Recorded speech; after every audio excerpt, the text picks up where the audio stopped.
남북 회담 당시에 김정은에게 담배 끊어라. 건강을 위해서. 싸해진 거예요. 건강을 위해서 금연하라고 조언한다고. 그래서 그 분위기가 이렇게 넘어가고. 뭐, 너네랑 매칭이 안 되지. 배경음악까지.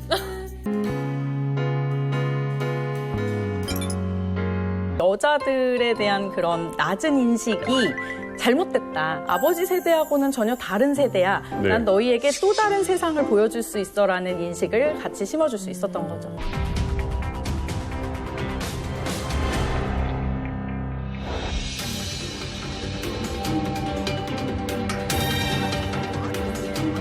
자, 잘 앉아있어요.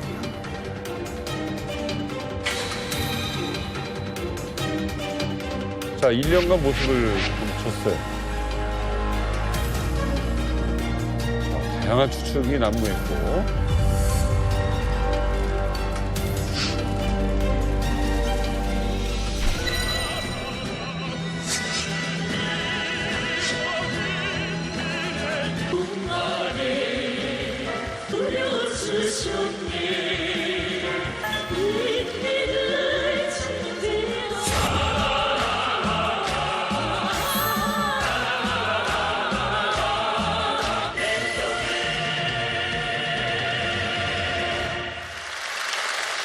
앵콜 요청했어요. 한 번 더 하라고? 한 번 더 하라고. 한 번 더 하라고. 이 노래 한 번 더 하라고. 한 번 더 하라. 어우야.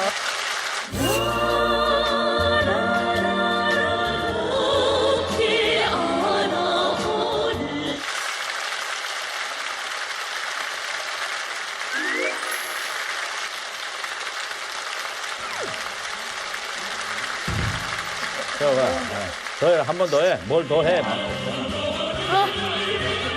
근데 앵콜이 명령이야. 아니, 보통 가수들이나 공연하는 사람은 일어나서 기립박수는 앵콜! 이래야 기분 좋고 하는데 갑자기. 이거 해야 되는 거 아니야? 북한은 그것도 영광이 장군님 뜻인데 이게 얼마 최대 영광입니까 이게. 그래요? 아니 심지어 그럼요. 공연이 끝나서 박수 치는데 다 김정은 보고 쳐요 뒤돌아보고. 맞아. 그렇게 안 치면.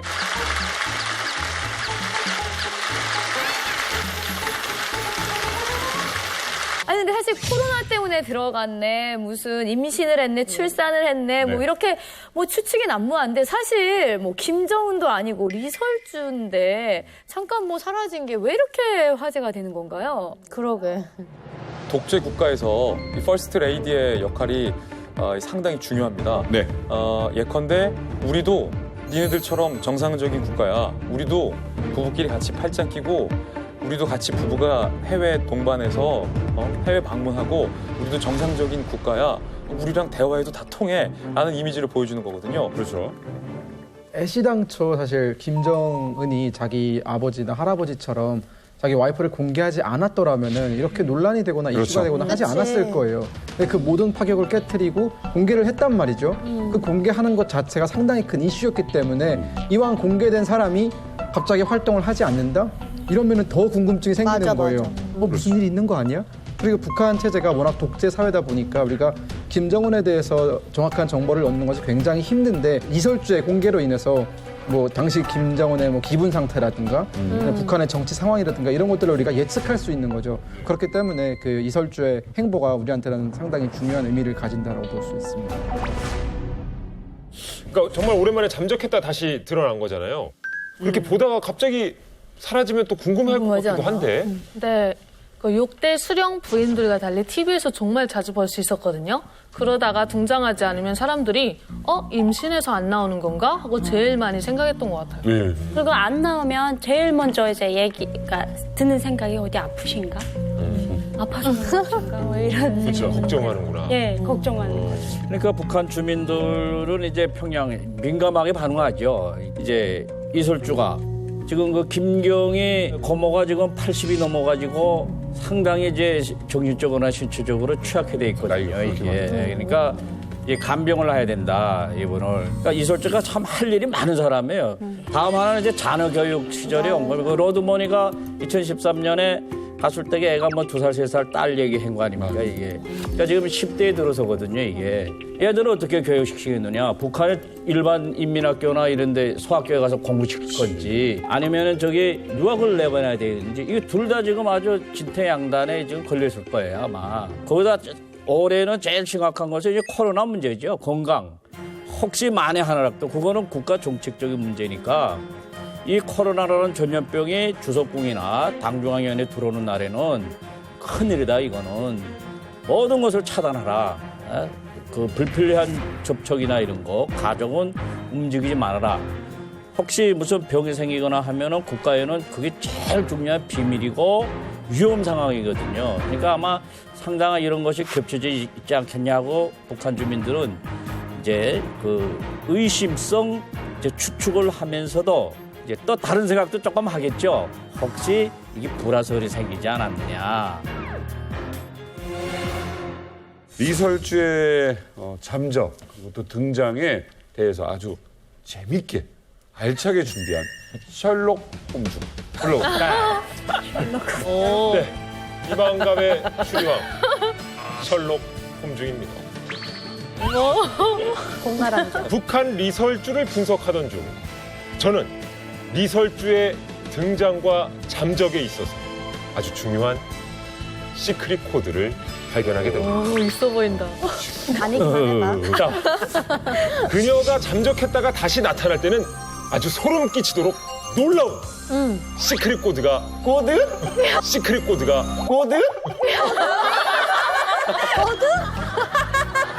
시크릿 코드가 숨겨져 있습니다.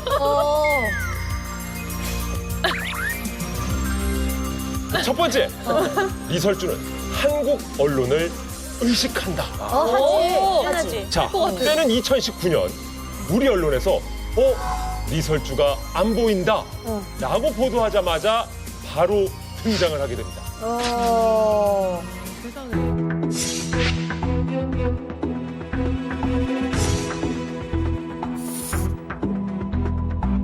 자, 과연 이게 우연의 일치일까요?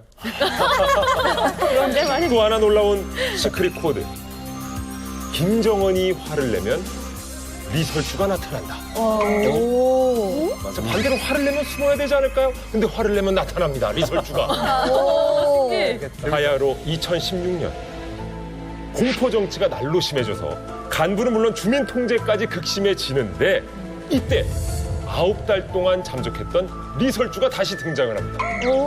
자, 아내 리설주로 하여금 남편의 이미지, 부드러운 지도자의 이미지를 강조하고 싶은 김정은이 이 때문에 그러지 않을까. 이미지 메이킹. 그렇죠. 리설주 등장의 시크릿 코드. 제 추리를 보고 리설주가 뜨끔하진 않을지. 그것이 알고 싶습니다.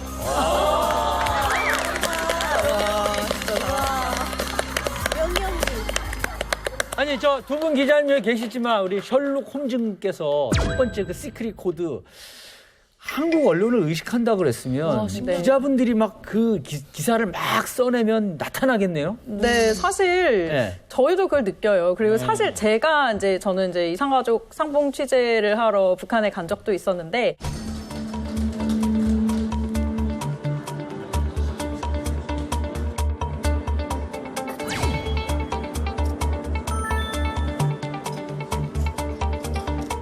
거기서 만났던 북한 기자가 제 기사를 다 알고 있더라고요. 그러니까 제가 며칠 전에 무슨 기사를 썼는지까지 다 파악을 하고 저한테 와서 그런 얘기를 다 했었기 때문에 내용을 다 알고 더 위는 더 잘 알고 있겠죠. 그렇게 보여지고 그 이산가족 상봉 취재 현장이 막 다 오랜만에 만나서 울고 막 그런 현장들이에요.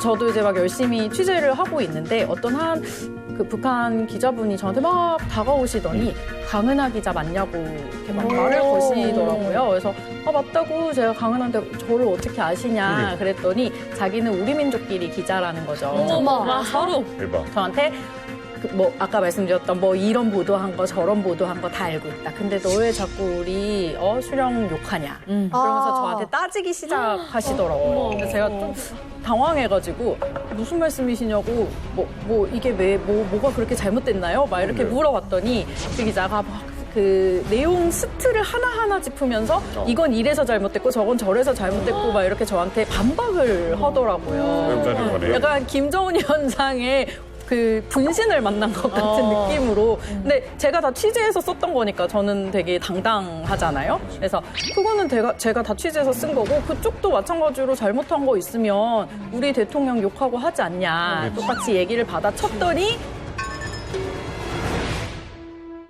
막 분노하면서 저한테 종이 한 장을 내밀면서 여기다 사인을 하라는 거예요. 그래서 사인을 왜 하냐 그랬더니 이제 다시는 우리 수령 욕하지 않겠다라고 각서를 쓰고 가라고.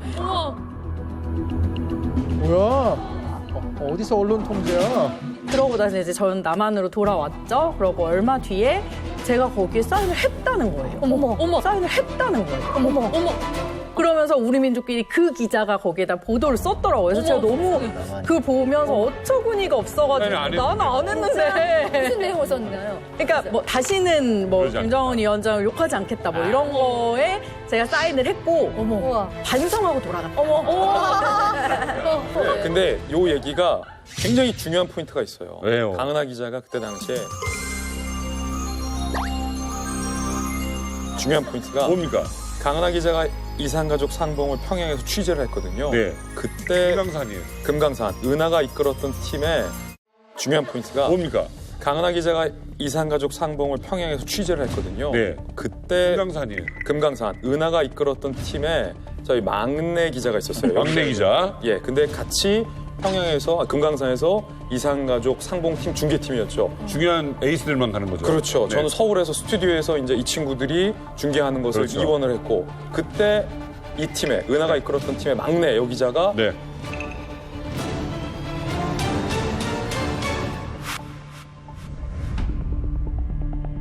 은하가 이끌었던 팀의 막내 여 기자가 네. 지금 제가 결혼해서 살고 있습니다. 지금 제가 결혼해서 살고 있습니다.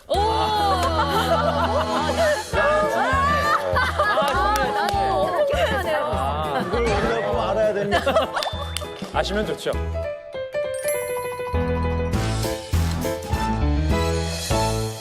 아니 우리 셜록 홈중이 이야기한 포인트 중에 한 가지 더 있잖아요. 리설주가 남편 김정은의 이미지를 위해서 등장한다. 이건 또 무슨 이야기입니까? 사실 북한이 대미 외교 실패 후에 국제적 고립이 더 심해졌습니다. 그리고 정말로 극단적인 경제난까지 겹쳐서 북한 내 분위기가 좋지 않아요. 최근 8차 당대회 전후로 해서 북한의 김정은이 간부들을 공개적으로 질책했는데 그 내용이 간부들이 패배주의, 보신주의에만 빠졌다라고 공개적으로 질책하면서 북한 내의 분위기가 정말 험악하게 얼어붙었거든요. 사람들 다 있는 데서. 다 있는 데서. 그런데 이런 험악한 분위기 와중에 이때 리설주가 등장을 한 거예요. 샤랄라하게. 별빛이 내린다.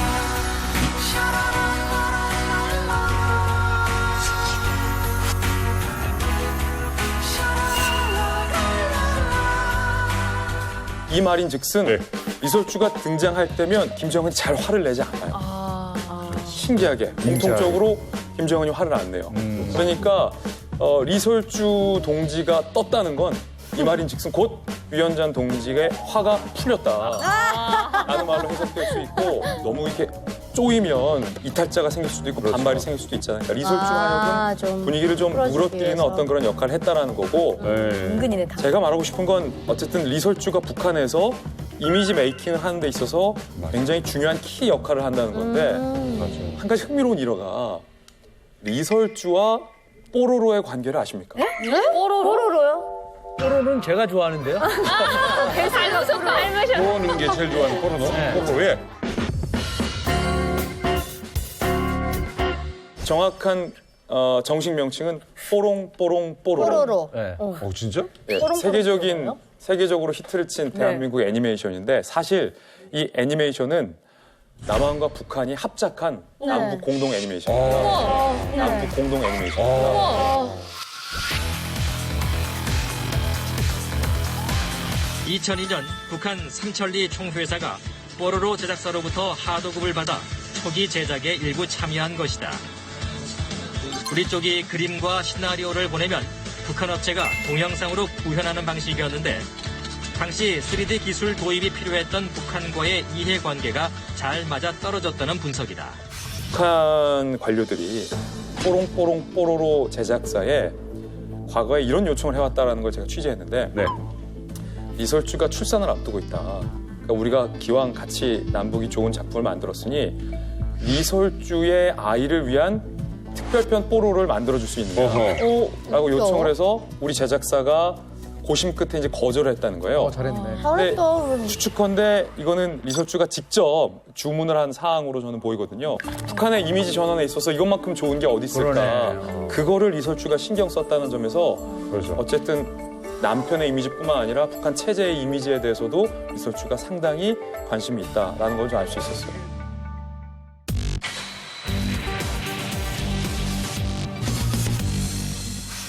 위대한 영도자 김정일 동지의 영전에 저희를 표시하는 의식이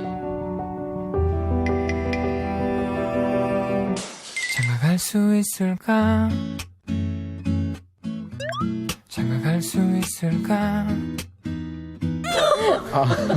올해도 가는 야, 애때다 진짜. 진짜 얘기네. 저는 27살.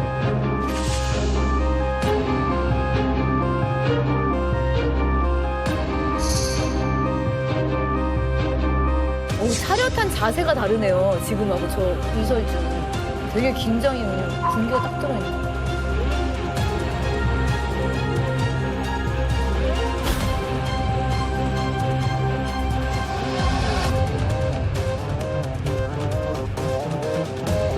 김종은 원수님께서는 부인 리설주 동지와 함께 준공식장에 나오셨습니다.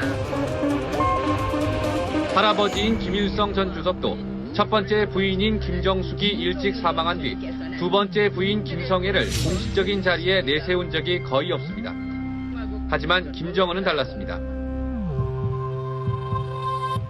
김일성, 김정일 때는 당시 부인이 공식 석상에 잘 안 나왔던 것 같은데. 그러게. 못 본 거 아예요? 아예 안 나왔죠. 아예 안 나왔죠. 진짜 안 나왔나? 한 번도? 네. 아예 안 나왔습니다. 그러니까 대내적으로 공식 석상이 있고 대외적으로 공식 석상이 있잖아요. 대외적으로는 단 한 번도 안 나온 게 맞고 대내적으로는 고용희 같은 경우에는 2000년대 초반에 이제 어떤 직함을 가지고 공개적인 활동을 한 적은 있는데 어디까지나 신문에는 등장을 하지 않았고 고용희가 직접 방문했던 곳에 있던 사람들은 고용희를 봤다고 합니다. 하지만 신문에 나오지 않았고 방송에 나오지 않았기 때문에 북한 주민들은 아마 상당수가 김정은의 어머니가 고용이라는 사실을 모르고 모르지. 가능성이 큽니다.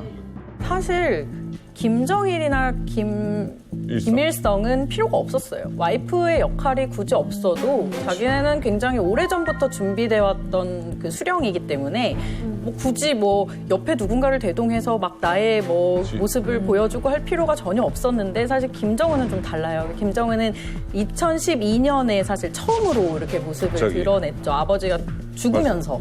김정일 동지의 영전에 저희를 표시하는 의식. 2012년에 와이프와 함께 모습을 드러낸 건 자신의 그런 안정화된 모습을 이제 주민들한테도 보여줘야 했고 또 대내외적으로도 나 이렇게 아주 튼튼한 바닥을 이미 난 형성했어. 난 이제 흔들리지 않아. 라는 걸 보여주는 하나의 그런 포인트가 될 수 있었죠. 우리가 은행에서 대출할 때 기혼, 미혼 쓰잖아요.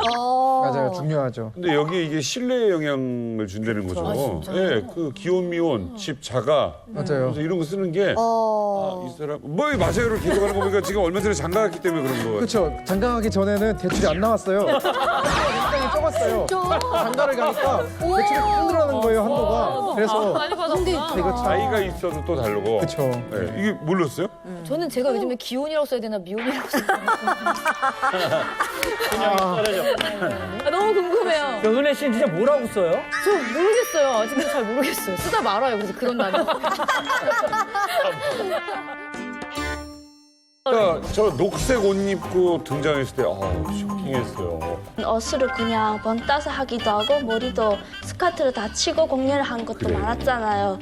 머란보 악단도 이제 리설즈를 많이 따라서 복장도 많이 바뀌었어요.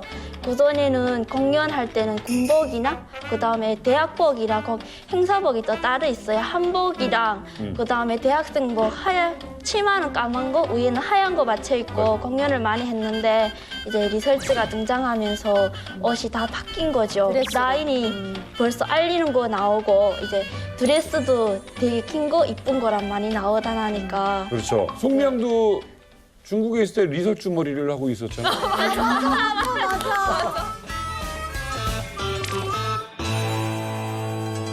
과거에는 그런 패션으로 밖에 나갈 수가 없었어요. 당연히. 근데 리설주가 하면서 그게 통제가 풀렸어요. 네, 그리고 그때 약간 북한에서 또 이건 좀 다른 얘기지만 아이리스라는 드라마가 유행하면서 거기서 코트머리 하신 그 김서연 씨가 나오잖아요. 그거랑 약간 하고 싶은 로망이 있던 사람들이 거의 다 코트머리를 하게 됐었죠. 짧은 단발. 네, 맞아요. 북한 저 아가씨들이 최대의 꿈과 희망이 생긴 거예요. 나도 잘만 되면 수령의 부인이 될 수 있다. 그럴 수도 있겠다. 그건 아니다. 폭이 넓어진 거죠. 그거 아니야. 왜? 없어요. 자, 봐봐요. 일단 지방은 어릴 때부터 유치원 때부터 초등학교 걸치어가면서 단계별로 와서 옷가에서 뽑아요. 그렇죠. 그렇기 때문에 남아있는 애들은 말하자면 찌꺼기만 남아있는 거예요. 이쁜 애들은 다 평양 뽑아 올려다가 뒷꿈져 벌써 다 해놓고 있는데 일반 주민 아이들이 그 머리 따라하면서 내가 창구님의 여인이 될까? 이건 말도 안 돼. 상상 불가고. 그건 맞아. 말이 안 되는 거예요. 그건 맞아요. 다 뽑아가요. 뽑아가요. 그래서 우리 동네에서 제가 제일 예뻤어요. 우리 동네에서 제가 제일 예뻤어요.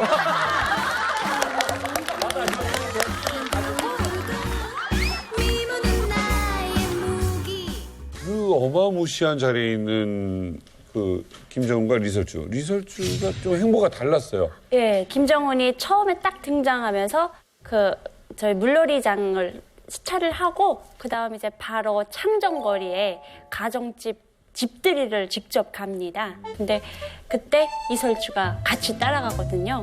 근데 정말 따라가는데 그 집에서는 이게 진짜 이런 영광이 없거든요. 근데 이 영광의 자리에 만두까지 직접 빚어가지고 오신 거예요. 어머머머. 그러면서 그 가마교양을 직접 뭐 만두까지 빚어 오시어서 뭐 그러니까 이제 집주인이 어쩔 바를 몰라하는 거예요.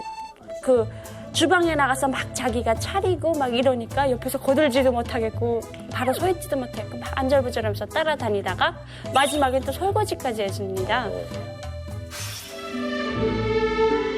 우리 당과 국가 군대의 최고 용도자 김정은 원수님께서는 부인 이설주 동지와 함께 주체 101년 그 9월 이설주는 4일 저 뭐야 뭐 이제 집들이 그것도 들고 근로자들의 가잖아요. 가정을 방문하셨습니다.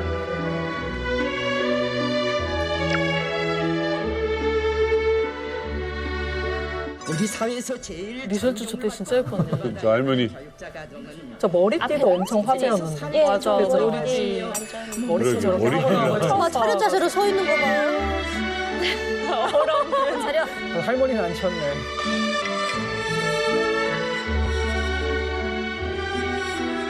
어른 앞이다라는 약간 예의도 있었던 것 같아요. 어머머, 설거지를 했어? 네.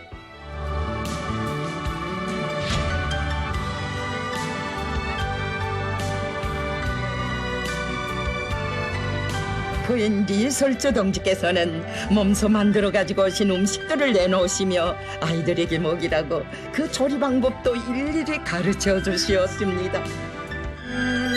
모든 것이 일식으로 그 up전이가 젖어 있어 살림살이 하기 두 번이나 입었네. 장군님 손길이 다녀갔어. 얘는 이제 쭉쭉 푸는 거야, 진짜.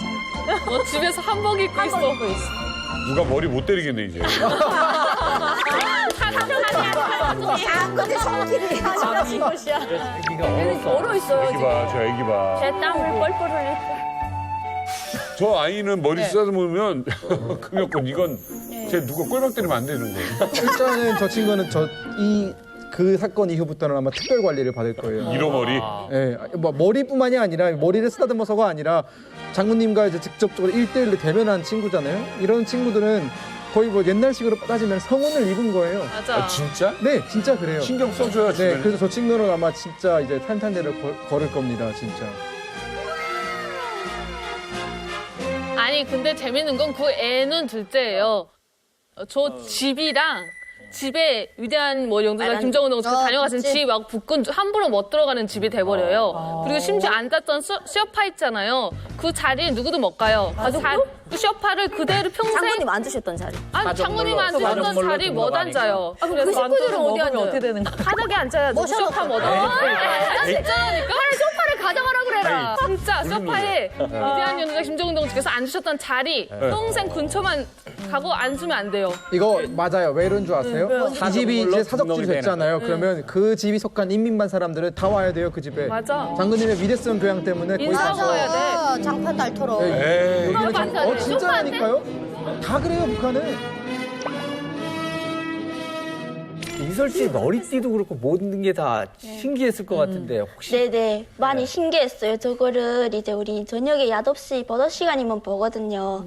그래 봤는데 이제 핸드백이 진짜 보지 못했던 명패기인 거예요. 진짜 구매할 수가 없는 상품이에요. 하나하나 챙기고 온 것이. 근데 거기서 제가 제일 부러웠던 게 공주 머리띠가 제일 부러운 거예요. 머리띠 이제 거기에 나와서 이제 공주 머리띠라고 이제 한참 유행했는데 그때 가격으로 10,000원을 했어요. 그 머리띠가. 10,000원이면 그때 가격으로 쌀 3kg를 쌀 때예요. 그러니까 이제 돈이 있고 부잣집 친구들은 공주 머리띠고 이거 리설주 동지가 하고 나왔던 머리띠야 이렇게 하면서 자랑을 하는데 저는 그거를 낄 수가 없는 거예요. 그래서 아이들 한번 만져라도 보자 이렇게 하며 아이고 어떡해. 제가 그때 생각한 게 제가 진짜 그 머리띠를 못 띠니까 세상에서 제일 불행한 것처럼 생각했어요. 진짜 어릴 때. 네, 그러는데 이제 조선노동당 아니 김정은 원수님은 인민들을 안아주고 보살펴주잖아요. 그러니까 저에게는 어렸을 때부터 원수님께서는 품어주신다라는 이런 의식이 있어가지고 내가 진짜 세상에서 제일 불행하게 살았기 때문에 원수님께서 나 찾아오실 거야. 맞아. 이런 헛된 생각까지 다 하고 있었어요. 약간 산타 할아버지 같은 느낌. 근데 이루어졌어요. 이루어졌어요. 장군님 덕에 여기까지 온 거예요. 그 김정은의 할아버지 아버지 세대는 이제 부인이 공식 활동을 안 했잖아요. 근데 처음으로 공식석상에 이제 이설주가 나타나기 시작했단 말이죠. 그 이유가 뭘까요? 굉장히 전략적인 거고 아마도 제가 강하게 추정컨대 북한에서 소련 모델을 많이 연구한 것 같아요. 소련이요? 예. 1959년쯤에 어떤 일이 있었냐면 소련과 미국이 정말 치열한 냉전 시대였습니다. 그때 소련 공산당의 후르쇼프가 거의 부시가 말했던 악의 축 수준이었어요. 국제사회에서 막말도 많이 하고 인상도 험상궂고해서 거의 국제사회의 악당, 약간 기이한 언행을 하는 사람으로 이미지가 안 좋았는데 후르쇼프가 아내 니나와 함께 미국을 방문한 일이 있습니다. 근데 이 서방 세계 사람들이 후르쇼프의 아내 니나를 봤는데 단아하고 평범하고 소박하고 거기에 영어까지 잘해요. 미국 사람들이 충격을 받은 거예요. 또 공산당이 머리에 뿔 달린 도깨비가 아니구나. 우리랑 평범하구나. 아내는 되게 소박하고 영어까지 잘하네. 친근하네. 어쩌면 후르쇼프랑 대화해도 되겠는데? 실제로 이런 기류가 미 국민들 사이에서 인식의 전환이 이루어지거든요. 북한의 김정은은 지금 자신이 집권해서 지금까지 가장 해야 할 제1의 과제를 뽑는다면 정말로 처절하게 힘든 이 고립에서의 탈출입니다. 그러려면 세계 사회에, 국제 사회에 나는 고립된 기이한 이단화가 아니라 당신네들이랑 똑같은 체제 전환을 염두에 둔 좀 다른 정상적인 지도자다라는 이미지를 부각시켜야 하는 것이 간절한 숙제인 거죠. 그 퍼즐을 해결할 수 있는 사람이 북한에서 리설주밖에 없어요. 그럴 것 같아요. 김여정, 리설주 말고 누구도 얘기를 못 할 거 아니에요. 이제 김여정이는 못해요. 왜냐면 김여정이는 남북 공동사무소를 폭파시켰어요. 그리고 최근에 김여정의 롤이 대남 비방을 세게 하는 것으로 바뀌었습니다.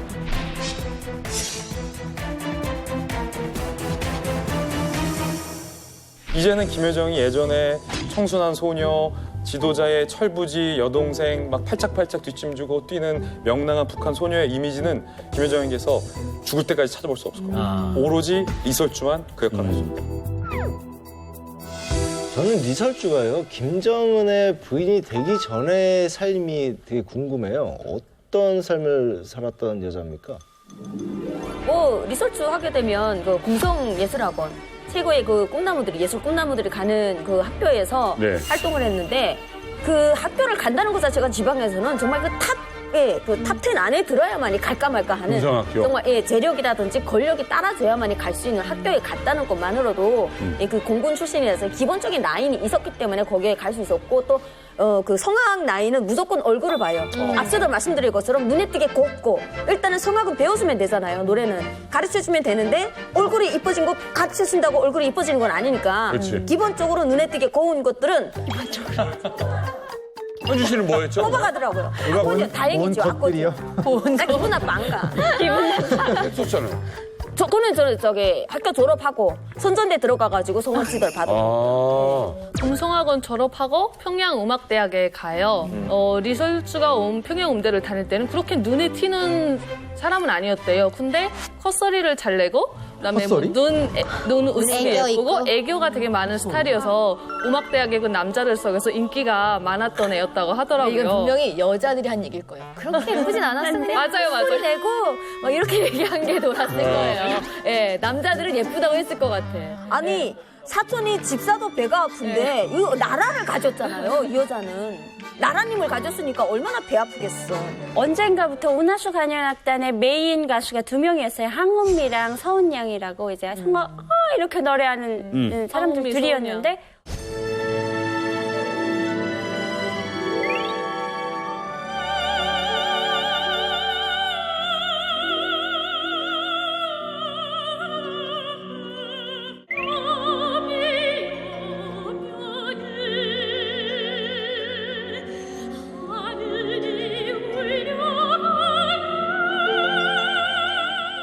어느 순간인가 이설주라는 애가 딱 나오면서 네. 노래도 약간 남조선풍으로 하고 뭐 이런 애가 딱 나왔는데 너무 예쁜 거예요.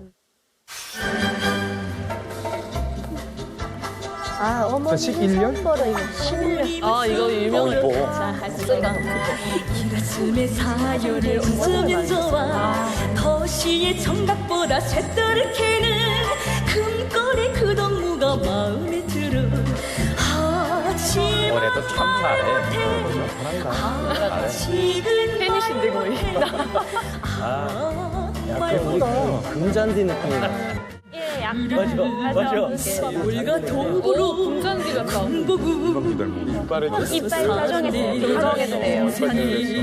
갈림길 많아도 혁명의 한길만 걸었네 경사가 걸어온 발자국 발자국 김정은이가 반할 만하네. 저국이 걸어온 승리의 그 길에 빛나네 어머니 저국이 걸어온 승리의 그 길에 빛나네 약간 중정음이네요, 보통. 맞아. 베이스가. 북한 사람 딱 좋아하는 가성 안 써, 얘는. 이게 성악 지성만 했으면.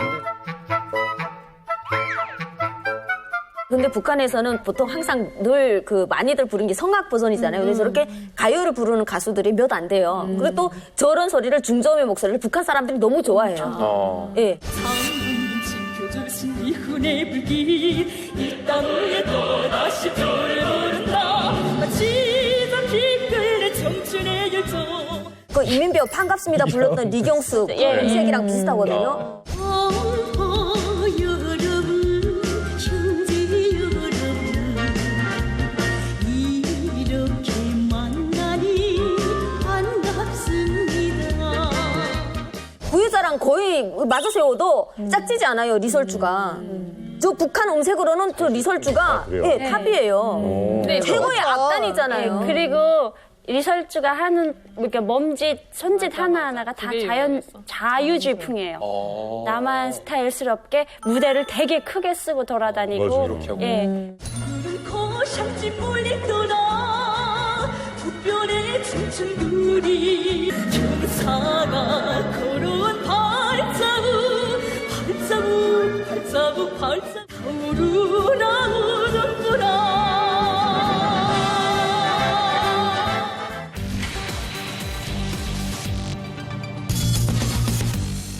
리설주의 잠적에 많은 이 언론에서 임실이다. 이건 맞는 거 아니냐 이런 얘기가 많았습니다. 북한 이제 김정은에게 아들이 있냐, 또 뭐 자녀 이 문제가 왜 중요하냐, 이제 신이 자식을 낳는다, 뭐 이거는 그거는 북한과 같은 이제 3대 세습이니까 앞으로 4대 세습까지 또 있어야 되는 거 아닙니까? 예. 그러니까 집안에도 큰 문제지만 우리 남한이나 국제사회가 볼 때도 초미의 관심사거든요, 이게. 아, 다음번 북한 그 누가 하겠냐? 네. 그러니까 그 자식 그 문제는 지금 노출할 수 없는 아주 심각한 그런 상황에 현재 들어와 있는 거죠, 이게. 리설주의 임시시설에 관련된 이야기가 또 준비되어 있습니다. 한동안 공식 석상에서 사라졌던 김정은의 부인 이설주가 모습을 드러냈습니다. 한동안 공식 석상에서 사라졌던 김정은의 부인 이설주가 김진 기자님요? 어머 이제 보였어. 김진 기자님. 그런데 아이를 가진 듯 배가 불러있는 모습이 눈길을 끌었습니다. 김정한 기자입니다. 불룩해진 허리 주변과 관절, 베이지색 코트로 사용을 가리고 있지만 전형적인 임신 중입니다. 이설주가 김정은의 곁에 처음 등장한 7월 6일과 사형이 확연히 다릅니다. 딴 사람이다. 얼굴도 많이 보이네. 뱃살이라고 하기엔 너무 많이 그래. 봤다. 뱃살이 아니야. 4, 5개월은 넘은 것 같은데? 한 7개월 정도? 8개월은 돼 보이는데. 한 7개월은 된 것 같아요. 근데 이게 되게 설이 정말 분분해요. 네. 제가 아는 어떤 취재원분은 첫째가 아들이 아니고 딸이라고 얘기를 하세요. 그래서 첫째가 딸, 둘째가 딸, 셋째가 아들. 그래서 사실 이번에 낳은 셋째가 너무 중요한 아들이라서 그 리설주가 공개석상에 나오지 않고 뒤에서 아들을 챙기고 있다는 거예요. 그리고 코로나가 워낙 심각한 상태에서 혹시라도 리설주가 코로나에 옮아서 아들한테 옮기거나 하면은 워낙 위험한 상황이 될 수 있기 때문에 그래서 셋째가 유일한 아들이기 때문이다라고 주장하시는 취재원분들도 계세요. 근데 이제 대내적으로 이제 좀 알려져 있는 건 어쨌든 아들, 딸, 아들로 알려져 있죠. 그래서 첫째가 아들이어서 네. 셋째 아들보다 뭐 어쨌든 첫째가 있으니까 뭐 그렇게 크게 관여 안 하고 있다라는 썰도 같이 돌고 있고요. 그리고 제가 이만갑에서 처음 공개하겠습니다. 사실 이 녹화 직전까지 네. 너무 좋아하신다. 아니 왜냐면 본인 프로를 제외하고 왜 굳이 여기서 왜 이렇게 욕심을 내시는 거예요? 돌직구쇼를 두고 왜 여기서 최초 공개를 하십니까? 사실은 이만갑에서만 처음 발표했습니다. 오늘 녹화 직전까지 제가 끝까지 마지막 정보를 좀 확인하다가 들어왔는데 첫 번째, 김정은의 아들이 있냐 없냐? 아들은 있다. 두 번째, 아들이 한 명이냐 두 명이냐? 아들은 한 명으로 보인다. 다만 확인이 끝까지 안 된 건 그 아들이 몇째인지. 제가 종합해보면 제일 유력한 건 첫째가 아들, 둘째 주애가 딸, 셋째 이번에 얼마 전에 난 애가 딸. 그래서 첫째 아들이 2010년생, 둘째는 주애가 이름이 주애인데 2013년생. 이름까지 알아요? 이름 이쁘다. 예. 막내 데니스 로드먼 딸이 막내 딸이 2017년생.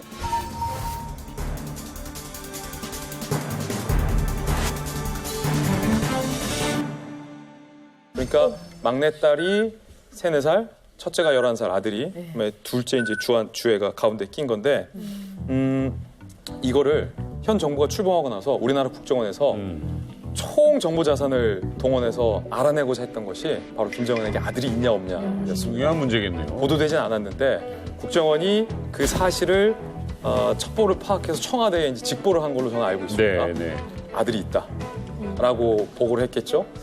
그럼 국정원이 어떻게 김정은에게 아들이 있느냐를 알았느냐가 굉장히 중요한데. 아니, 그 누구든 거기서 애 키우는 사람이 있든 누구든 있을 테니까. 이게 굉장히 흥미로운데 국정원 공식적으로 확인해주진 않아요. 그런데 그때 당시 리설주가 잠적하고 출산을 했을 즈음에 북한의 유럽 이제 호화품들이 밀반입이 되는 과정에서 유럽산 아기 용품과 아기 옷들이 북한으로 밀반입된 걸 정보기관들이 포착을 합니다. 이건 처음 말하는 거예요. 그런데 그게 남자 아이였어요.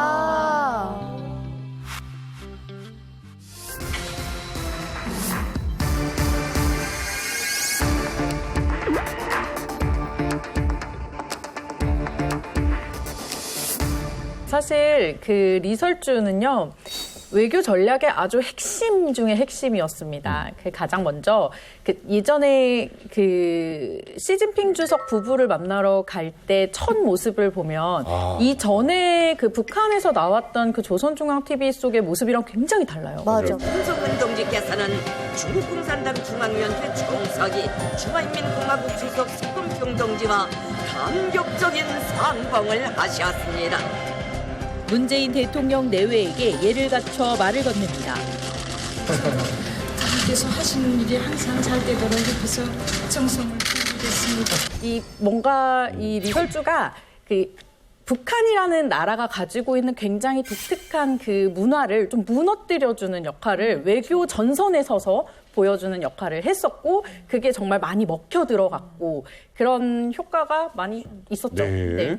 북한을 바라보는 여러 가지 전문적인 시선들 중에 이견이 분분한데 예컨대 앞서 말했던 것처럼 리설주가 정략 결혼일까 연애 결혼일까?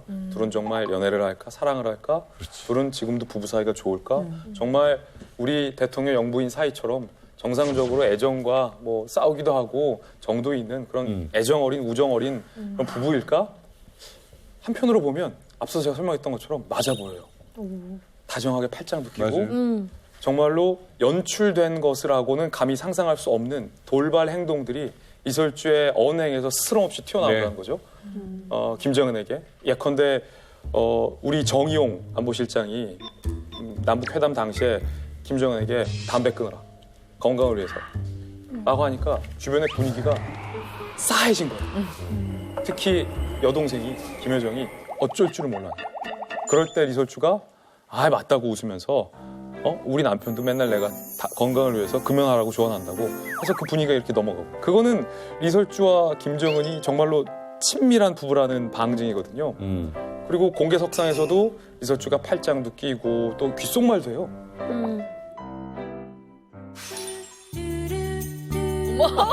근데 너네랑 매칭이 안 되지? 배경음악까지.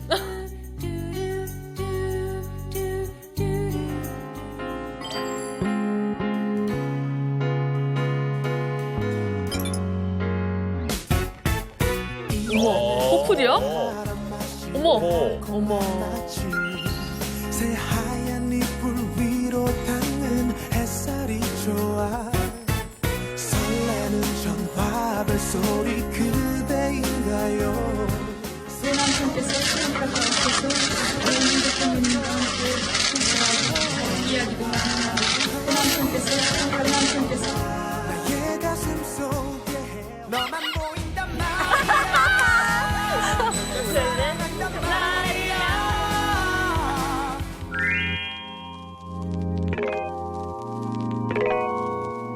저 리설주도 말을 타는 거예요, 저렇게.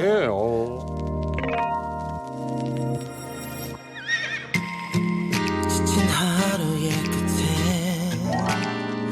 자연스레 네가 떠올라 바보처럼 또 웃음이 나 그냥 이렇게 봤을 때는 그냥 다정한 그냥 평범한 부부 평범한 같은데 커플 같다, 그냥. 혹시 그런 걸 더 노리고 저렇게 설정으로 저렇게 찍힌 걸까요? 설정 같아. 네, 사실 이전에 아버지 김정일 같은 경우에는 정말 권위의식이 최고조였죠. 그렇죠.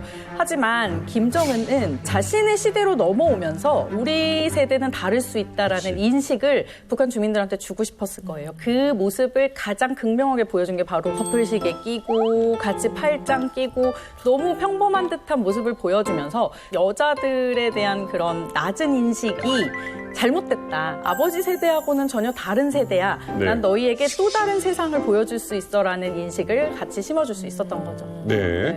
저는 저게 좀 삐딱하게 봤는데 연출된 팔짱이니까 진짜 둘이 좋아서 저러는 걸까를 봤는데 둘이 좋아서 그러는 것 같아요. 이유 중에 하나가 아까 백마를 타고 김정은과 리설주가 나란히 걷잖아요. 러시아의 오를로프 트로터라는 최고급 승마용 품종입니다. 그래요? 저 말이 2003년 푸틴이 아버지 김정일에게 선물한 말과 같은 품종입니다. 그런데 2019년 10월 16일 조선중앙TV가 하나의 사진을 보도하는데 김정은의 말은 조금 전에 리설주와 같이 탔던 말처럼 희어요, 백마. 근데 김여정과 조용원의 말은 완전히 거뭇거뭇한 달마시안 같은 김정은만 탈 수 있는 게 100마라는 거예요. 그거를 김정은이 리설주에게 선물로 주는 거예요.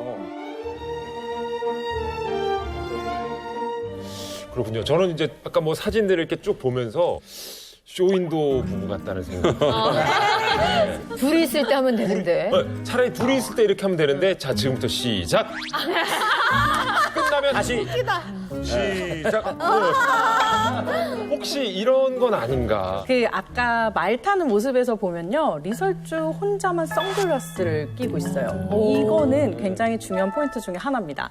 아무런 꺼리낌 없다. 나는 선글라스 끼고도 김정은 옆에서 이렇게 같이 말 탈 수 있어라는 모습을 아주 대놓고 보여준 케이스였고요. 네. 그다음에 또 하나의 케이스가 김정은이 말을 막 하고 있을 때 간부들이 막 늘 항상 긴장을 하면서 그 상황을 받아들이는데 그렇죠. 리설주만 혼자서 옆에서 휴대폰을 막 하고 있는 모습이 장면이 포착된 바가 있어요. 그래서 그 장면을 보면서 사람들이 연출이라고 할 수가 없다. 이건 정말 자연스러운 거다. 내가 편하고 이 사람이 그러니까. 어느 정도 선에서의 나의 동등한 관계라는 게 있기 때문에 내가 다들 막 긴장해서 뭐라고 말하는지 막 보고 있는데 나 그렇지. 혼자 핸드폰을 하고 있는.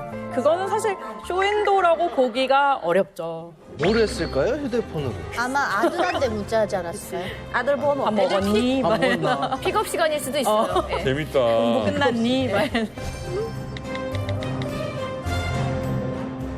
김정일 때 고영리가 아까 그 딱 리설주가 하듯이 장군님 잠바에다 선글라스 끼고 나오고 그런 지도할 때 뒤에 서가지고 쫓아다녔어요. 근데 고영이가 굉장히 체격이 컸어요. 여자가 맞아. 우람졌는데 뒤에 있어도 딱 보였거든요.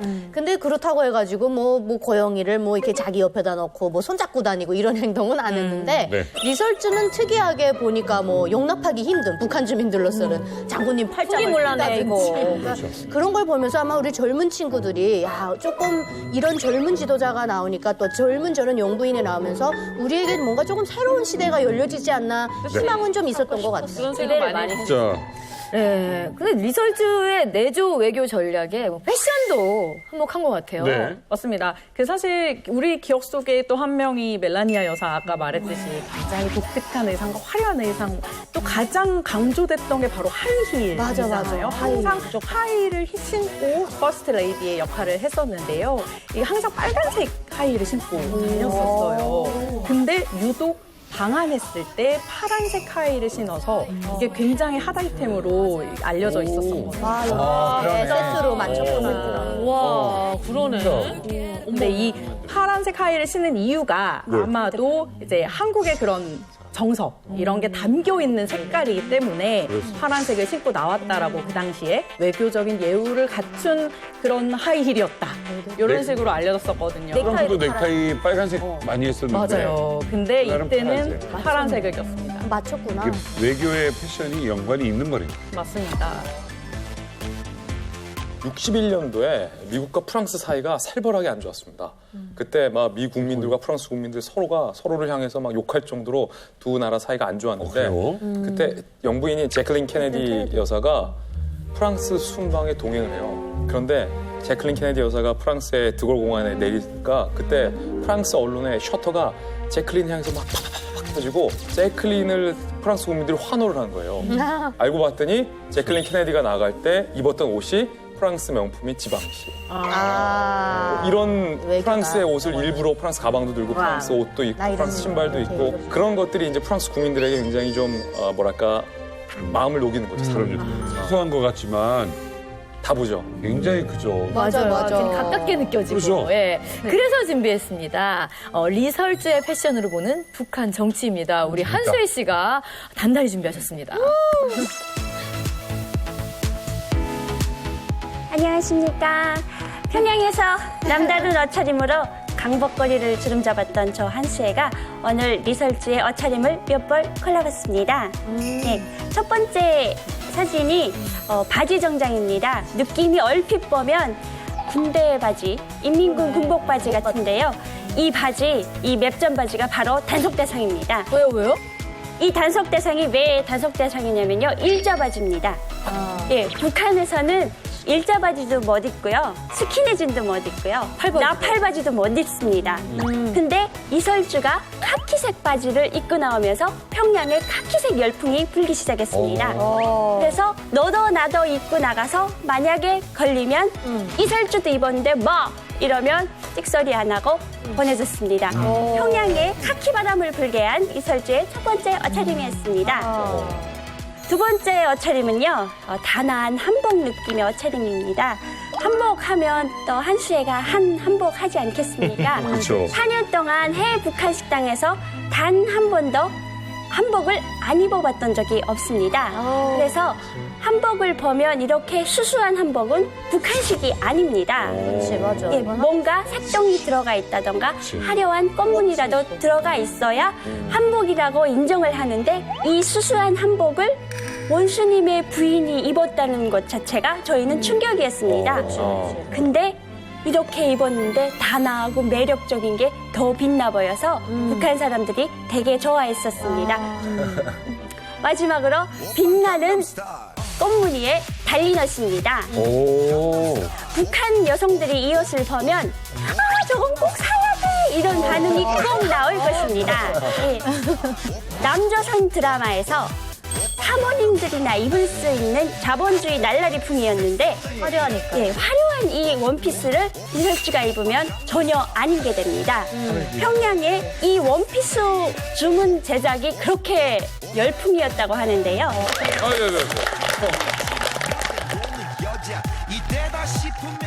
아니 근데 저 새 복장 중에서 우리가 주목해서 봐야 할 복장은 어떤 겁니까?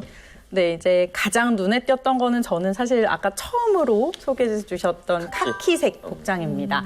이게 이제 사실 원산 현지지도에 김정은이 갈 때 함께 갈 때 입었던 리설주의 의상이에요. 근데 이 색깔이 딱 보면 약간 군인이 떠오르지 않으시나요? 맞아요. 군인을 떠올리는 옷을 입고 김정은과 함께 군대를 시찰 간 거예요.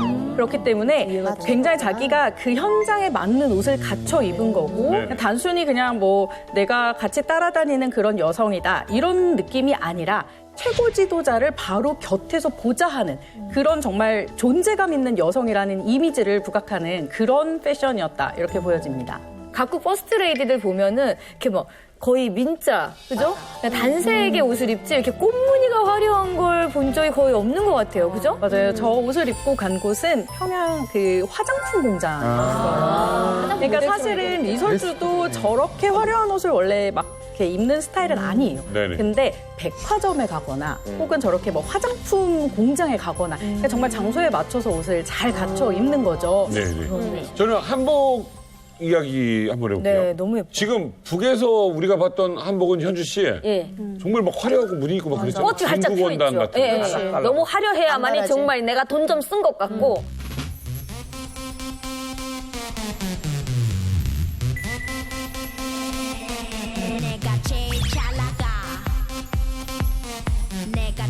그래서 꼭 저희는 여기 와서 그 북한 색깔 띠라고 한복을 만들 때도 꽃을 또 와다다하게 붙여달라 그래 북한스럽게. 근데 맞아요.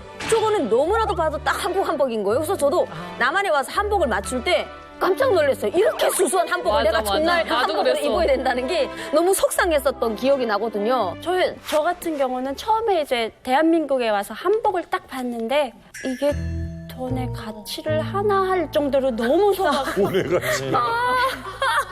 예, 그 정도로 너무 이제 했는데 북한 식당 같은 경우에는 꼭 색동을 넣어야 되고 이게 민족성인 거예요. 색동 넣어야 되는. 색동 넣어야 되고 예. 화려하게. 화려하고. 네. 근데 저 의상을 입고 간 장소가 또 시진핑이 방북했을 때예요. 그러니까 역시나 이번에도 공식 석상의 자리에 가면서 전통적인 의상을 입고 가는 그 모습을 보여줌으로써 외교 석상에서의 그 권위와 그런 자신감 그런 걸 확실하게 보여주는 그런 의상이었다. 저는 수혜 씨의 말이 굉장히 공감이 되는 게 한국의 한복이 이제 수수해서 저 오늘 이렇게 화려하게 입고 왔는데 최미영 씨 옷을 보고 이게 불성용 의상이다.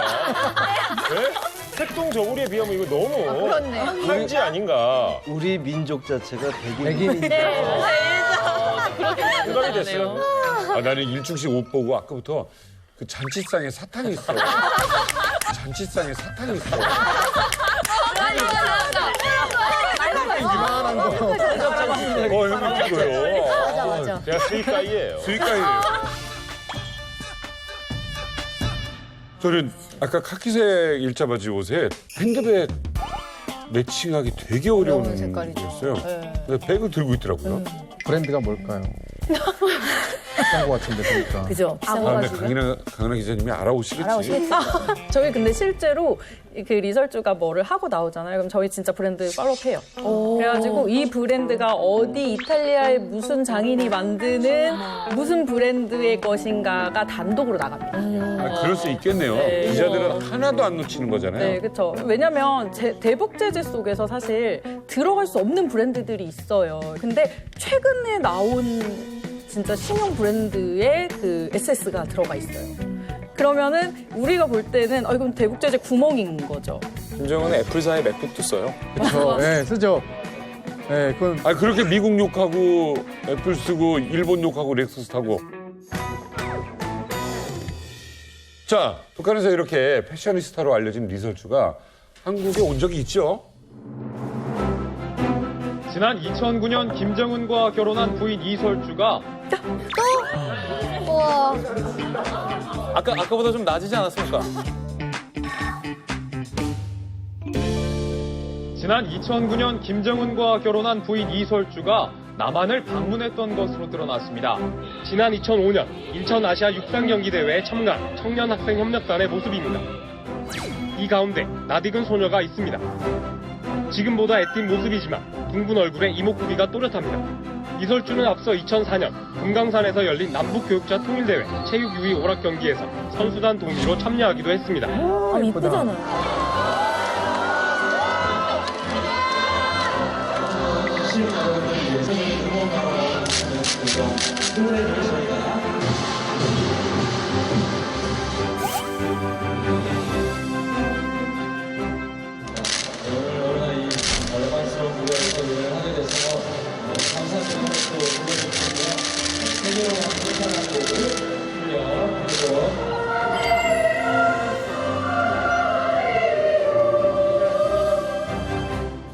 씩씩한 채널의 어떤 기자님께서 했던 영상을 봤습니다. 네. 근데 저 때는 뭐 본인도 자기가 네. 이게 김정은과 결혼할 줄 몰랐던 그 시절이잖아요. 몰랐죠. 저 때는 심지어 한국 언론과 인터뷰도 했습니다. 어머, 진짜요? 당차고 당돌한 소녀의 모습이었는데 이렇게 인터뷰했어요. 키바다 가극단 같은 국가예술기관에서 활동하고 싶습니다. 라고 당찬 포부를 밝혔고 굉장히 여리고 예쁜데 당돌한 소녀다라고 아마 그때 많은 한국 언론들이 생각해서 세상에. 인터뷰를 했는데 지금 그때의 포부를 넘어선 뭐 네. 국가예술기관이 아니라 뭐 퍼스트레이가 됐으니 꿈을 이룬 거죠. 네, 그래서 리설주는요, 사실 2003년에 있었던 금강산에서 남북 청소년 적십자 우정의 나무 심기라는 행사가 있었는데 거기에 명단에도 이설주는 이름을 올렸습니다. 왜요? 몇 살이야 저건 또? 완전 애기다. 자, 애기인데 애기. 어머머. 예뻤네. 굉장히 어린데도 예쁘죠. 이설주가 퍼스트 레이디가 된 후에 다시 한번 이제 남한에 오게 되죠. 그게 2018년 남북 정상회담입니다.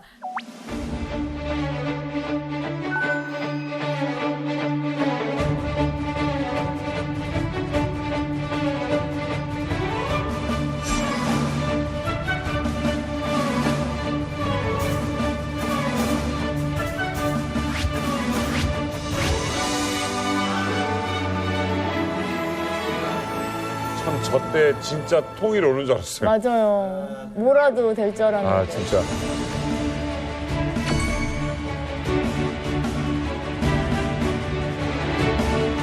안산에 참석하시기 위하여 평화의 집에 도착하신 리설주 여사를 대통령 내외분이 따뜻이 맞이했습니다.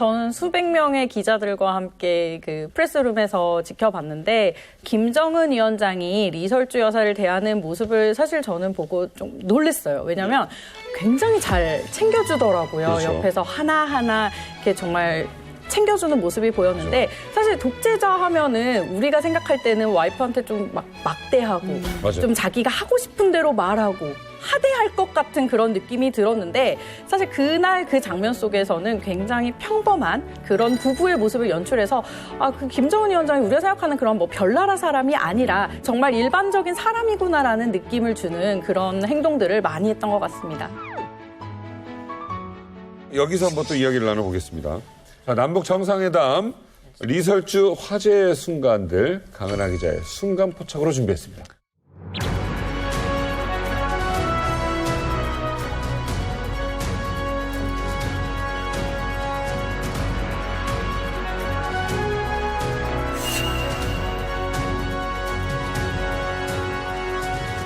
남북 정상회담 리설주 화제의 순간, 바로 그 첫 번째 영상을 공개합니다.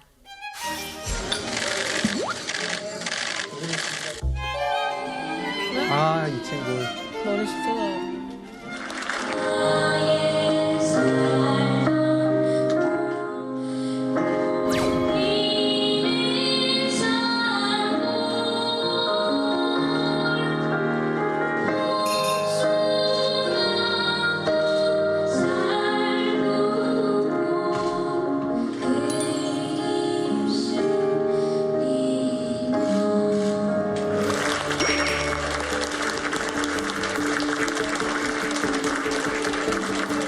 영상을 보니까 제 마음까지도 좀 온화해지는 느낌이 드는데요.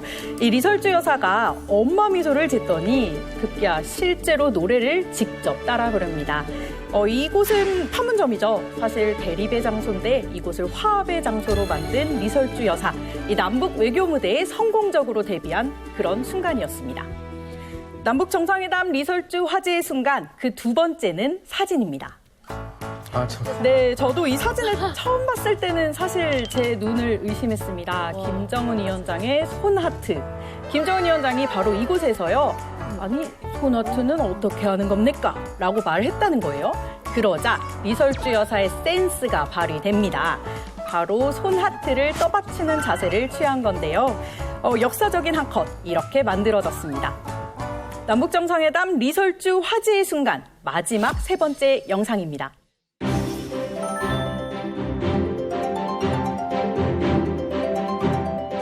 얼마나 되나? 백두산에 촌소리 많습니다. 백두산에 촌소리 많습니다. 영리 살다가 올라갔다는 말도 있고, 네, 하늘에 선유가 9명에서 살이 비켜줘. 하고 올라갔다는 전설을 듣는데 오늘 두 분께서 오셔가지고 또 위대한 전설이 생겨났습니다.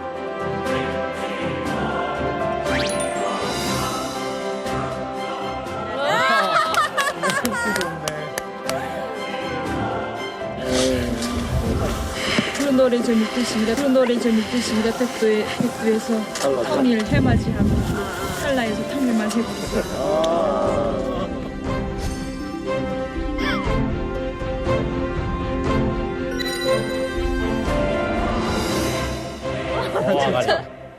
네, 백두산에서의 리설주 여사의 역할 단연 돋보였는데요. 오늘 백두산에 새 전설이 생긴다. 아마도 이곳에서 하기 위해서 준비해온 멘트일 겁니다. 화려한 언변으로 김정은 위원장의 곁에서 빛을 내며 이 말을 이어갔던 아주 인상적인 순간이었습니다. 지금까지 강은하 기자의 순간 포착이었습니다. 나이스. 사실 남북정상회담이라는 거는 무거운 주제가 없을 수 없어요. 근데 저기에서 리설주 여사가 아주 큰 분위기 메이커 역할을 해주는 거예요. 아주 온화해지고 분위기가 부드러워지게 만들어줘서 네. 아주 큰 공헌을 했다. 저는 이렇게 생각합니다. 송미양. 네. 저 남북 정상회담 관련한 거, 뭐 북한의 백두산에 올라갔던 거 이런 거 TV로 북한에서 봤어요? 네, 정상회담 할 때 이제 보도로 나와요. 제가 저때 18년도 이제 함흥에 나가서 친척집에 있을 때인데 사람들이 되게 리설주 여사가 이번에 회담할 때 많이 이바지 컸다, 공의가 컸다. 리설주 여사가 아니면 저 정상회담도 이뤄 멋질 수도 있었다라는 말도 많았고 저때 진짜 제가 통일이 되는 줄 알았어요.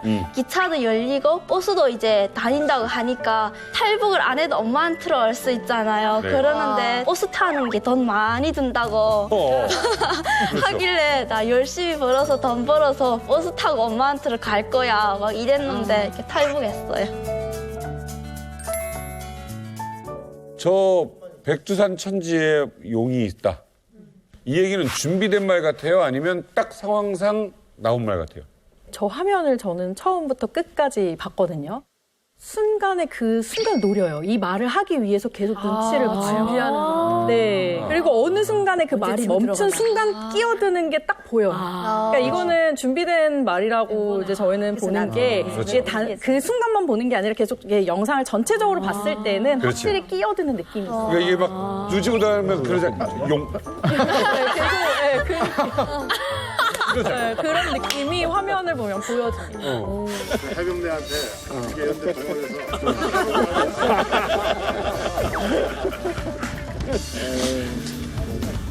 그 노래 좀 있으신데 백두에서 통일 회맞이하고 칼라에서 통일 맞이해보지. 그런 노래를 다시 듣겠습니다. 이렇게 점점 어떤 영향력을 행사하고 키워가고 있는 이설주 여사.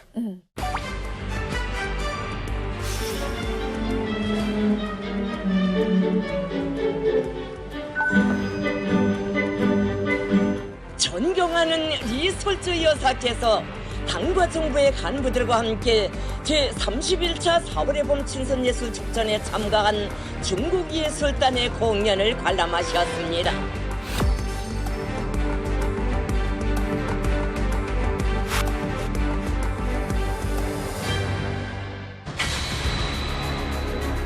어머. 그러네.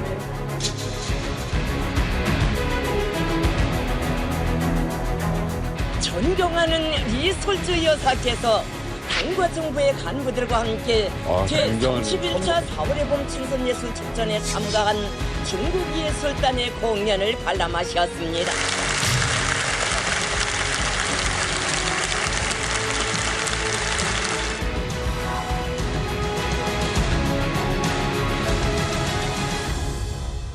야, 이게 친애하는도 아니고 존경하는을 계속 듣다 보면 딱 세례가 존경하게 되죠. 입에 딱 붙죠? 찰착 붙어가지고. 짜답게 나가도 그냥 존경하는 이설주 여사. 그러니까 친애하는 정도여도 될 텐데. 친애하는 김정일한 데 붙었거든요. 북한에서는 존경보다 친애가 더 높아요. 아, 존경보다 친애가 높아요?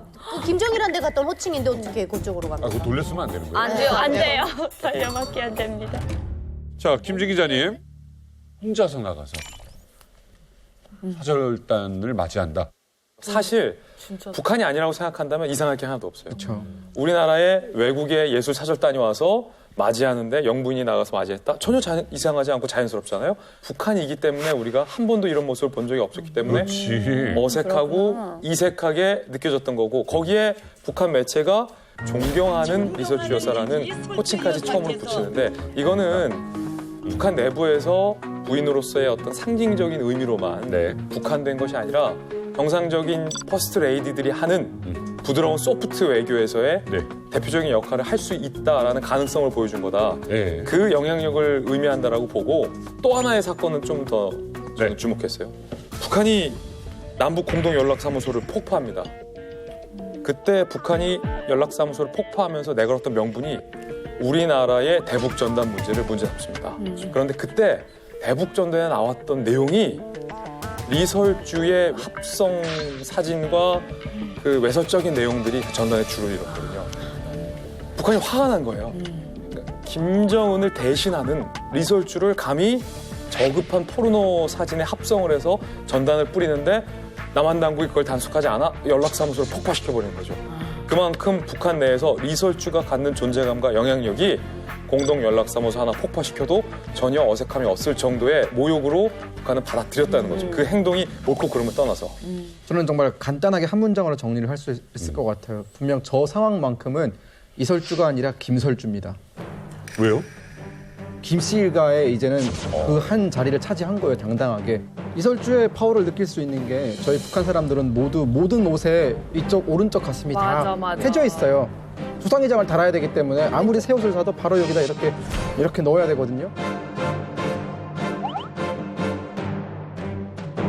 맞아. 없으면 큰일 나지. 유일하게 안 달고 나온 사람이 김정은이었는데 김정은 따라서 안 달고 나오더라고요, 저기 보면은. 김정은은 달았는데 오히려 리설주는 안 달았어요. 김여정보다도 바로 위, 김정은과 거의 동급의 위치에서 김정은의 자격을 대표해서 저 자리에 나갔기 때문에 그런 호칭을 사용하지 않나라고 생각합니다. 저희가 그냥 보기에도 굉장히 놀라웠어요. 혼자서 외교적인 활동을 하고 있고 심지어 이제 존경하는이라는 호칭도 듣고 있고 이게 북한 내에서의 영향력이 리설주 굉장하겠구나라는 생각이 확 드는데요, 강 기자님. 네. 이게 아무래도 리설주의 정치적인 영향력은 사실 우리가 생각하는 것보다 훨씬 높을 거예요. 예전에 리설주가 그 여성 단체 가장 핵심이죠. 북한의 3대 단체 중에 하나인 여맹이라는 단체를 이끌었던 것으로 알려져 있어요. 요맹 초급 일군 열성자 대회가 11일 혁명의 수도 평양에서 진행됐습니다. 요맹 초급 자식들의 전투적 기능과 역할을 백방으로 높여 강성국가 건설의 최후 승리를 위한 요성 동맹으로서의 사명과 임무를 다해 나가도록 하는 데서 중요한 계기로 될 것입니다. 근데 지금 이제 그거를 막 나서서 자기가 이끌진 않지만 맨 뒤에서 여전히 이제 정치적 영향력을 행사하고 있는 것으로 알려지고 있는데요. 이런 것처럼 자기가 여자로서 할 수 있는 그 정치적 영향력은 아마도 김여정과는 또 다른 포인트에서 얼마든지 그 발휘를 하고 있다. 이렇게 판단이 됩니다. 저는 정말 궁금한 게 김진 기자님. 예. 통찰력을 갖고 계시잖아요. 상상력도 풍부하시고. 김여정과 이설주의 갈등은 없을까요? 신우이와의 갈등이죠. 네. 실제로 우리 국정원도 김여정과의 이 권력 분산 통치는 아니다라고 이미 못을 박았습니다. 여전히 권력의 중심은 김정은에게 있기 때문에 김여정과 리설주의 갈등은 당분간 앞으로도 없을 것이다. 그리고 북한은 계속해서 리설주를 어떤 예술인 출신의 영부인의 이미지를 끊어내려고 상당히 노력을 할 것이다. 근데 단 전제가 있어요. 이건 북한이 핵을 포기한다라는 의사를 밝히고 그것이 국제사회에서 인정이 받아질 때 대북 제재가 풀릴 거고 남북 관계가 좋아질 거고 그럴수록 리설주의 활동 영역이 커질 것이다. 라는 정말로 중요한 전제가 지켜진다면. 저는 사실 생각이 좀 많이 다른데요. 혈통을 절대 북한에서 뛰어넘을 수 없다. 그 피를 과연 리설주는 어쨌든 백두혈통이 아니거든요. 네. 그 아무리 뭐 어떤 역할을 가지고 자기가 뭐 후손을 낳고 한다고 해도 본인 피 속에는 절대 백두혈통이 섞일 수가 없어요. 그렇기 때문에 김여정이 무조건 저는 우위에 있다고 생각을 하고요. 그리고 뭐 김정은이 만약에 사망을 했을 때 그 뒤를 누가 이을 것인가? 저는 김여정이 할 수 있다고 생각합니다. 그렇게 하기 위해서 김정은은 계속해서 김여정을 단련시키고 있고 김여정은 항상 군사적인 장소, 정치적인 장소에 나타나고 리설주는 그 뒤에 서는 곳에 나타나요. 그건 아주 전형적으로 김정은이 나의 진짜 뒤에는 내 피를 나눠 가진 내 형제가 있다라는 걸 보여주는 그런 행보라고 생각하기 때문에 통치 근간에는 백두혈통이라는 게 바닥에 깔려 있어야만 그럼요. 가능한 북한에서는 절대 그거를 무시할 수 없다. 맞아요. 네. 기자님의 의견에 또 반박을 하면서 전 김진 기자님과 동일한 생각이거든요. 김여정이 백두혈통이긴 하지만 김여정 다음이 문제입니다. 김여정은 여자이기 때문에 김여정의 자식은 김씨가 아니에요. 김여정의 권력을 물려받아서 뭐 위임 통치든 무슨 방법이든 한 20년, 30년 할 수는 있지만 김여정의 다음은 그러면 다시 죽은 김정은의 아들을 데리고 올 것이냐. 하지만 죽은 아들이 존재할 수 없는 것이 김여정의 권력을 잡고 있을 때에는 본인이 권력에 위협이 되는 존재들은 다 치울 거란 말이에요. 그러니까 쓸만한 자식이 남아있지 않을 가능성이 크고 김여정이 이제 권력을 넘겨줘야 할 때에는 자신이 낳은 아들에게 넘겨줘야 하는데 그때는 백두혈통의 김씨가 아닌 여기 어디 뭐 경주 김씨라든가 다른 김씨가 될 수 있는 가능성이 있다라는 거죠. 그렇기 때문에 이 모든 재반 상황들을 다 놓고 봤을 때는 결국은 김정은의 아들이 아무리 어려도 김정은의 아들을 앉힐 것이다. 그런 게 제 생각입니다. 야, 진짜 조선시대가. 그러니까 이설주는 실제적인 북한의 통치자로 등장을 한 겁니다. 가장 대표적인 것이 이번에 8차 당대에서 예술인들이 이제 음악하고 하는 걸 보면 그전에는 민간 예술단들이 나올 수가 없거든요. 네. 그거는 이설주가 군대도 뒤로 제끼고 민간을 앞에다 놓을 수 있는 그런 파워를 가지고 있는 거예요. 이게. 네. 아직은 리설주는 어항 속의 물고기, 새장 속의 새, 이 이상도 그 이하도 아니다라고 봅니다. 물론 북한 사회에서 다른 일반 여성들보다는 못 뛰어나겠죠. 여맹을 이끌고 외교 사절을 맞이하는 건 얼마든지 할 수 있겠죠. 근데 그 이상의 모습을 보여주지 못한다는 거죠. 그런데 저는 역설적으로 리설주만이 김정은이 리설주를 사랑하잖아요. 김정은을 깨게 할 수 있다. 김정은의 마음을 리설주가 움직일 때 진짜 리설주가 퍼스트 레이디로서의 정말 영향력을 가질 수 있다. 저는 이렇게 봅니다.